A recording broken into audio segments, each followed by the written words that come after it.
Bismillahirrahmanirrahim. Assalamualaikum warahmatullahi wabarakatuh. Nama saya Tiara Rahma Kurnia. Saya salah satu mahasiswi Akidah dan Filsafat Islam semester 7. Saya akan memberikan sebuah presentasi yang berjudul Potret Karakteristik Kepemimpinan Perempuan, Analisis Semiotika Surat Al-Naml ayat 23 hingga 44. Penulisnya yaitu Syafi dan Nurbaiti dari IAIN Zawiyah Kotkala Langsa. Artikel ini bertujuan untuk memberikan wawasan kepada masyarakat bahwa pernah ada sosok perempuan yang memimpin yang juga diceritakan dalam Al-Quran, juga untuk mengubah pola pikir masyarakat untuk tidak mendiskriminasi pemimpin perempuan, begitu. Untuk metodenya yang digunakan adalah metode semiotika. Langsung saja kepada pembahasan bahwa dalam artikel ini pada awalnya memaparkan mengenai semiotika yang diperkenalkan oleh Ferdinand de Saussure dan juga oleh Charles Sanders Peirce yang kita sebut Saussure dan Peirce begitu, yang memiliki konsep yang berbeda mengenai semiotika. Lalu bagaimana persepsi Al-Quran mengenai kepemimpinan perempuan ini, terkhusus dalam surat Al-Naml ayat 23 hingga 44, yang dalam surat Al-Naml ayat 23 yang artinya, sungguh kudapati ada seorang perempuan yang memerintah mereka dan dia dianugerahi segala sesuatu serta memiliki singgasana yang besar.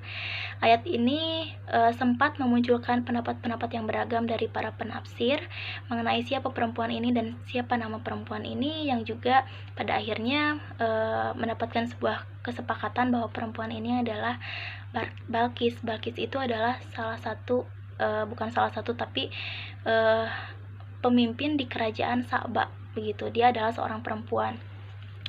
Lalu dalam ayat selanjutnya terdapat ada 3 karakteristik kepemimpinan perempuan yang ideal menurut surat Al-Naml ayat 23 hingga 44, yang juga karakteristik ini merupakan karakter dari Balkis ketika ia memimpin di kerajaan Sa'ba. Yang pertama adalah pemimpin yang bijaksana dan demokrasi. Pada saat itu Balkis mendapat sebuah surat yang kemudian dia harus memutuskan sebuah keputusan. Lalu apa yang dia lakukan? Dia mencoba untuk bermusyawarah dengan menteri-menteri kerajaan tersebut, atau yang dia sebut sebagai tokoh-tokoh besar. Dia mencoba untuk bermusyawarah dengan mereka ketika sebelum dia melakukan keputusan gitu. Lalu yang kedua, pemimpin yang diplomasi dan cinta damai. Pada saat itu Balkis mencoba untuk berdialog dengan menteri-menterinya, dan dia mengatakan atau menyampaikan bahwa dia tidak ingin berperang, dia tidak ingin melakukan hal yang sama dengan kerajaan-kerajaan lain dalam menyelesaikan masalah. Dia memerintahkan menteri-menterinya untuk menyiapkan sebuah hadiah, dan hadiah itu bertujuan untuk diberikan kepada musuhnya. Agar apa? Agar menghindari peperangan, karena dia yakin hadiah itu dapat melunakkan hati, katanya begitu.